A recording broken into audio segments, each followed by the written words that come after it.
Hello guys, sahabat buat YB Anthony Locke, sahabat-sahabat semua. Kita tahu ya, beliau adalah seorang menteri yang sentiasa dengan inisiatif-inisiatif yang baru ya, dengan memberikan pelbagai pembaharuan, reformasi ya di dalam kementerian yang dipegang oleh YB Anthony ya, khususnya dalam Kementerian Pengangkutan ini. Jadi hari ini sekali lagi sahabat semua, saya ingin membawakan Anda satu sidang media ya, apakah perancangan terkini yang baru saja dilancarkan ataupun diumumkan oleh YB Anthony Locke ini. Jadi saya ingin membawakan ataupun membawakan Anda untuk menonton video ini bersama-sama. Tapi sebelum itu jangan lupa juga untuk terus support Alright Nopo Channel dengan cara tekan butang subscribe, like dan share. Sembari kita tonton bersama video ini, sahabat-sahabat semua. Jalan ataupun JPJ, iaitu perkhidmatan pembatalan pendaftaran kepemilikan kenderaan motor oleh pemilik berdaftar secara atas talian. Sistem ini dinamakan sistem pembatalan pendaftaran kenderaan motor secara atas talian ataupun Online Motor Vehicle Deregistration System atau nama pendeknya e-Direct.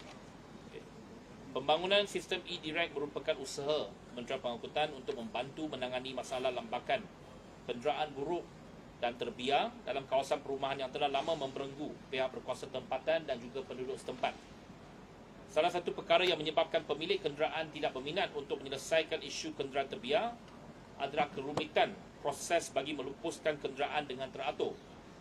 Pihak PBT juga menghadapi cabaran yang sama dalam menguruskan kenderaan terbiar berkenaan. Mengambil kira perkara ini, sistem e-Direct akan membolehkan mana-mana pemilik yang berhasrat untuk melupuskan kenderaan motor melengkapkan proses pembatalan pendaftaran kenderaan tersebut secara atas talian tanpa perlu hadir di kaunter JPJ lagi. Langkah penyelesaian ini telah mengambil masa kerana melibatkan pembangunan ekosistem yang menyeluruh dari sistem pembatalan pendaftaran sehingga pewujudan pusat pelupusan kenderaan yang mematuhi piawaian keselamatan dan alam sekitar. Bagi memastikan kenderaan motor dilupuskan secara teratur dan mematuhi semua peraturan yang ditetapkan oleh Jabatan Alam Sekitar, pelupusan kenderaan melalui sistem ini hanya dibenarkan dilaksanakan di mana-mana fasiliti rawatan otomotif berlesen ataupun Authorized Automotive Treatment Facility AATF yang dilesenkan oleh Jabatan Alam Sekitar sahaja. Perkara ini bertujuan untuk mengelakkan pencemaran alam sekitar ataupun penjualan semula komponen kenderaan yang tidak selamat digunakan. Untuk makluman, kenderaan yang dilupuskan akan terdapat sisa ataupun bahan buangan berjadual yang perlu diuruskan mengikut peraturan Jabatan Alam Sekitar bagi mengelak pihak tidak bertanggungjawab membuangnya dalam saliran air yang akan membahayakan orang awam. Selain daripada pemilik asal berdaftar, PBT juga boleh mengadakan program-program pemutihan dan pengurusan kenderaan terbiar dalam kawasan tanggungjawab masing-masing menggunakan sistem ini. Namun program tersebut masih perlu melibatkan pemilik berdaftar asal bagi tujuan pembatalan kenderaan tersebut. Di masa hadapan, Kementerian Pengangkutan juga sedang meneliti kemungkinan untuk membenarkan PBT menggunakan sistem tersebut bagi membatalkan pendaftaran kenderaan terbiar yang telah dilucutkan hak kepada PBT, melibatkan kenderaan yang telah dialihkan berpandukan garis panduan pengurusan kenderaan terbiar yang telah pun dibangunkan oleh Jabatan Kerajaan Tempatan. Sebagai permulaan, sistem Direct ini yang telah dibangunkan dengan kerjasama syarikat penyedia perkhidmatan e-auto akan dilaksanakan dengan pihak AATF berlesen di Bandar Teknologi Kajang, iaitu syarikat Car Medic Sdn Bhd, iaitu tapak yang kita berada di sini pada hari ini. Mana-mana pihak yang berhasrat untuk melaksanakan proses pembatalan pendaftaran kenderaan motor secara atas talian, seterusnya melupuskan kenderaan tersebut, termasuk orang ramai, pihak BBT maupun syarikat insurans kenderaan motor boleh menghubungi syarikat Car Medic Sdn Bhd di Bandar Teknologi Kajang ini. Dalam hal ini, saya menyeru lebih ramai pihak yang berminat menjalankan perniagaan dan perkhidmatan lupusan kenderaan motor untuk memohon lesen AATF dari pihak Jabatan Alam Sekitar agar turut diberikan akses melalui sistem e-Direct ini di seluruh negara. Adalah menjadi harapan Kementerian Pengangkutan agar sistem e-Direct ini akan menjadi pemangkin kepada menyelesaikan isu lambakan kenderaan terbiar serta menyokong usaha kerajaan melindungi dan melestarikan alam sekitar. Kalau tuan-tuan dan puan-puan ingat, beberapa tahun yang lalu, semasa tahun 2019, pernah saya memaklumkan kepada media bahawa memang Kementerian Pengangkutan ingin ada satu sistem yang lebih terurus untuk kita menyadaftarkan kenderaan. Sebab sebelum ini memang kita tak ada satu sistem penyadaftaran ataupun deregistration. Kenderaan-kenderaan baru didaftarkan. Setiap kenderaan perlu didaftarkan oleh JPJ. Tetapi apabila kenderaan itu sudah terbiar ataupun tidak boleh lagi digunakan pakai ataupun tidak mahu lagi, dia tak ada satu sistem untuk deregistration. Dia kena pergi, apa yang kita bangunkan dia kena pergi ke JPJ. Tetapi apa yang telah pun tambah baik ialah sekarang kita boleh buat secara online. Dan ini akan menggalakkan, katakan siapa-siapa pemilik kenderaan, dia ada satu kenderaan lama yang sudah mungkin tak boleh lagi dipakai. Okay, dah 30 tahun, 40 tahun. Bukan saja kita boleh biarkan dalam rumah kita, dia sebenarnya boleh hantar ke fasiliti seperti ini untuk dilupuskan. Dan dilupuskan sebenarnya dia juga boleh mendapat sedikit pembayaran, ya, pembayaran daripada pihak ini, dan mereka akan bayar sedikit kos kepada pemilik tersebut, dan dia boleh buat penyadaftaran kenderaan itu daripada sistem JPJ. Mengapa ini sangat penting? Sebab kalau kenderaan itu dijual kepada besi buruk, okay, kepada kedai besi buruk, dia tak ada satu sistem untuk mengeluarkan pendaftaran itu daripada sistem JPJ. Katakan kenderaan itu kalau kamu jual kepada kedai besi buruk, you tak tahu apa akan dilakukan terhadap kenderaan itu. Mungkin kenderaan itu akan dipotong dan dia akan guna balik enjin itu dan dijual semula sebagai satu used car ataupun kenderaan terpakai. Dan kalau tidak ada satu sistem untuk deregistration, pemilik asal itu akan menghadapi risiko. Kalau besok kereta itu digunakan untuk kegiatan jenayah ataupun apa-apa yang berlaku kepada kereta itu, liability itu akan terpakai kepada pemilik asal itu. Jadi dengan adanya sistem ini, kita memberikan jaminan kepada pemilik asal, dia apabila lupuskan kenderaan itu, dia tak payah bimbang lagi. Dia tak ada liability lagi sebab kenderaan itu telah pun diregister daripada sistem JPJ. Ini memudahkan.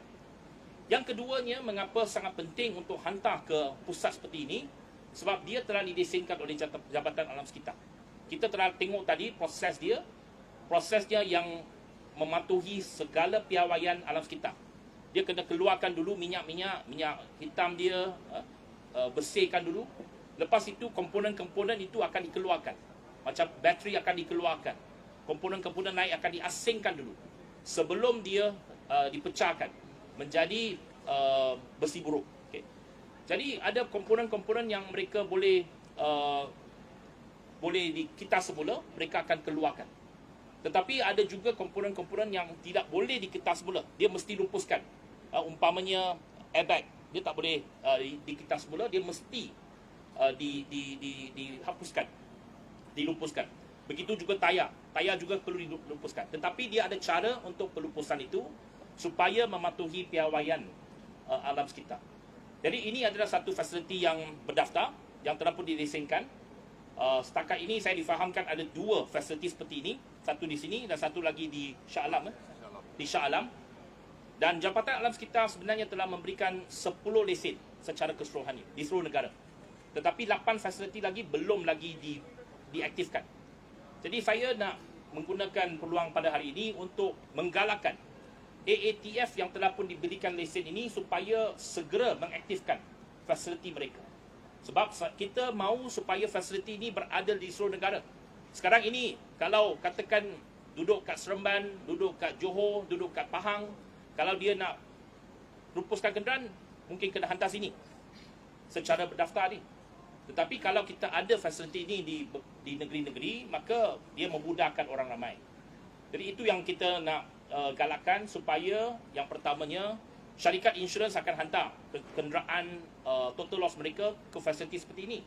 Tetapi untuk orang persendirian, banyak yang juga kita tahu bahawa ramai pemilik kenderaan lama, mereka hanya biarkan kenderaan itu terbengkalai di kawasan-kawasan taman perumahan. Itu yang pertamanya, membazir. Yang keduanya, dia mengakibatkan kesan kepada alam sekitar. Dan yang ketiganya, mengganggu gugat keharmonian dalam taman-taman perumahan. Jadi kita harap semua pihak boleh mengetahui bahawa ada fasiliti seperti ini, sistem pun sudah dibangunkan, dan hantar saja kenderaan di sini. Kalau kenderaan terpakai itu boleh hubungi mereka. Perkhidmatan juga termasuk bawa kenderaan itu sampai sini kan. Ada tow truck akan bawa kenderaan itu sampai ke fasiliti ini. Pemilik asal datang sini untuk cap jari, biar sistem itu daftarkan, dan mereka akan tidak perlu bimbang kepada kesan-kesan sampingan. Lebih ada figure berapa jumlah kenderaan terbiar di seluruh negara? Kenderaan terbiar berpuluh ribu. Kalau PBT, setiap PBT hanya kalau di Selangor saja berpuluh ribu. Okay. Macam sebab dia banyak kenderaan-kenderaan terbiar ini, yang pertamanya mereka biarkan saja di tepi jalan. Jadi apabila terbiar di tepi jalan taman perumahan, orang ramai buat komplain, PBT dia tak boleh tarik kenderaan tu. Sebab kenderaan tu ada pemilik dia. So dia kena bagi notis, tunggu berkali-kali notis sampai tak ada orang jawab. Lepas tu dia baru boleh tarik sampai ke tempat depo mereka. Lepas itu PBT tak boleh lupuskan sebab dia ada pemilik daftar. So dia kena pohon kepada mahkamah, daftarkan kenderaan itu. Prosesnya cukup panjang. Sebab kalau dia katakan PBT bawa balik kenderaan itu, dia lupuskan, pemilik asal tu boleh saman kepada PBT. Mengapa you lupuskan kenderaan saya? Itu kenderaan saya letakkan sana, kamu lupuskan. Itu macam-macam masalah.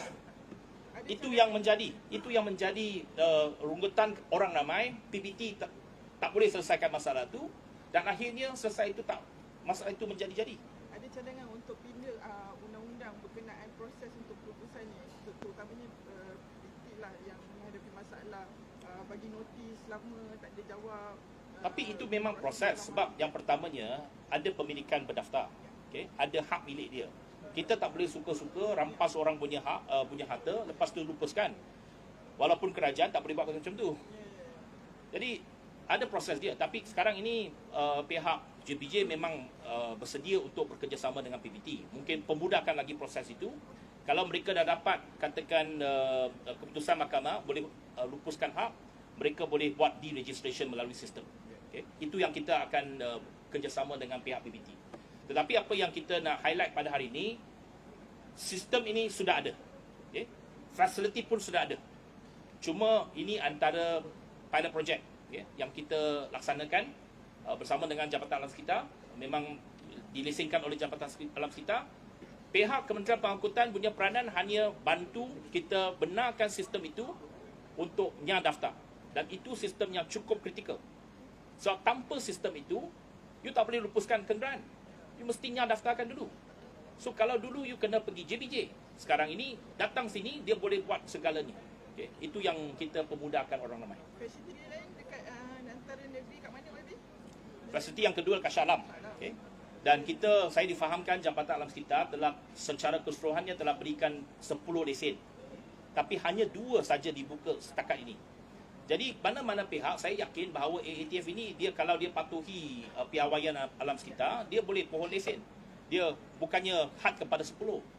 Lesen-lesen lain kalau ada mana-mana syarikat yang berhasrat untuk terlibat dalam perniagaan ini, dia boleh pohon lesen.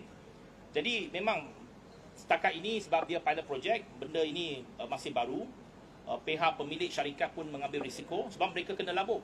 Kena labur mesin, kena labur dengan bengkel yang besar, kena beli peralatan besar, macam-macam. Dan pulangan mereka, dia sebenarnya dia kena bayar juga kepada pemilik untuk lupuskan kenderaan. Jadi apa yang mereka dapat ialah dari segi yang pelupusan itu, mereka kita semula boleh jual. Jadi kalau volume itu tak besar, mereka tak boleh recoup investment mereka. So ada berapa lama rata masa diambil untuk selepas kita guna sistem ini, maksudnya untuk pelupusan? Pelepasan. Untuk pelupusan ni berapa lama masa diambil? Berapa masa diambil? Untuk sistem ni, estimate time. Sistem ini kalau datang, kita dah tunjuk demo tadi, tak sampai 5 minit. Okay, so kira Ya, sebab sistem itu dia online sistem. Kalau you datang fasiliti ini, mereka ada password mereka, boleh masuk dalam sistem kita. Jadi pemilik asal dia hanya bagikan my card, bagi butir-butir dan cap jari. So proses itu tak lebih daripada 5 minit. Okay. dah lepas, dah mereka dah bagi thumbprint dan sebagainya, mereka dah boleh balik dah. Sebab kenderaan itu tak ada kaitan dengan mereka lagi. Sebab dia tak payah tunggu kereta itu bila nak lupus. Okay? Boleh buat di rumah juga. Ya. So sistem tu boleh buat ke rumah kalau dia nak. Okay? Dia boleh datang ke rumah. Okay? Jadi untuk pemilik berdaftar sebenarnya agak-agak mudah. Sebab dia tak payah tunggu kenderaan itu sampai lupus. Okey, lepas ini ialah bengkel punya kerja. Itu kenderaan dia dah macam dah beli daripada pemilik daftar tu. Dia beli macam besi buruk dah, kan? Beli macam besi buruk, dia dah daftarkan, lepas itu dia akan ambil alih dan mereka akan lupuskan. Saya tanya workshop tadi, dia kata prosesnya sebenarnya untuk satu kenderaan keseluruhannya tak sampai 1 jam. Proses pertama dia keluarkan semua cecair dulu, minyak hitam, minyak pelincir, keluarkan dulu dalam 20 minit. Lepas tu 20 minit lagi untuk dia keluarkan komponen-komponen lain. Dan selepas itu hantar ke mesin ini. Tengok dia macam main Lego je. Mesin besar tu. Can I clarify if this service will only be available in Klang then for now? The rest of Malaysia will not be available? No, it's not that not available. We have given license. So this is a private sector, private workshop. So we are open to any private workshop, anywhere you want to open. It's up to them. It's up to any private sector. But for now, it's not available. Not for now. This is the first workshop available. So we want to promote these facilities so that other people who already gotten the license to open their workshop immediately. And also, if any other companies wanted to apply for the license, it's available. Okay, last one. Ada lagi? Sorry, one more question about. This is a separate issue, if possible. Just want to know if there's any ceiling prices cap for those who want to go back to Sarawak during Raya. I will announce tomorrow. Johan nak tanya yang ni tu. Yeah. Ni dulu. YB, segala yang dilupuskan ni akan dihantar ke pusat recycle ke? Dia akan ada pelbagai proses dia. Saya difahamkan dia ada yang waste berjadual, ada yang dijual macam solid waste, ada yang komponen-komponen yang mereka boleh recycle. Umpamanya kalau dia punya rim, mungkin itu dari segi aluminium, dia boleh recycle, jual kepada aluminium punya recycling dan sebagainya. Jadi ini terpulang kepada workshop lah. Mereka sudah tentu ada network mereka, ada penjualan recycle mereka. Tetapi apa yang penting, proses itu mesti mematuhi piawaian Jabatan Sekitar. Dia mesti recycle according to what is allowed. Dia tak boleh suka-suka dia jual kepada besi buruk, kedai besi buruk. Dia mesti recycle kepada pihak yang berdaftar. Okey, jelas ah? Terbaik sahabat-sahabat semua. Itu dia satu lagi inisiatif yang baru saja ya dilancarkan oleh YB Anthony Loke. Ya, apa yang saya lihat ya dalam sistem ini sebenarnya ia sangat memudahkan ya pengguna, pemilik dan berurusan ya bersama dengan mekanik ini, bengkel kereta ini dalam hal pelupusan. Jadi terima kasih ya kerana mendengar bersama. Sekiranya anda memberikan sebarang komen, pandangan, dan boleh berikan di dalam ruangan komen. Jadi sampai sini saja saya ucapkan ribuan terima kasih kerana sentiasa memberikan sokongan padu kepada channel ini. Dan yang belum support itu jangan lupa juga untuk terus support dengan cara tekan butang subscribe, like dan share. Mari kita ikuti like video-video juga yang ada dalam channel ini. Jadi izinkan saya untuk mengundurkan diri dan seperti biasa peribahasa mengatakan tak apapun kangkap 2 ton keinginan. Dalam bahasa Melayunya, tepuk dadah, tanya selera. Sekian daripada Alright Nampak Channel. Kita berjumpa lagi. Bye-bye.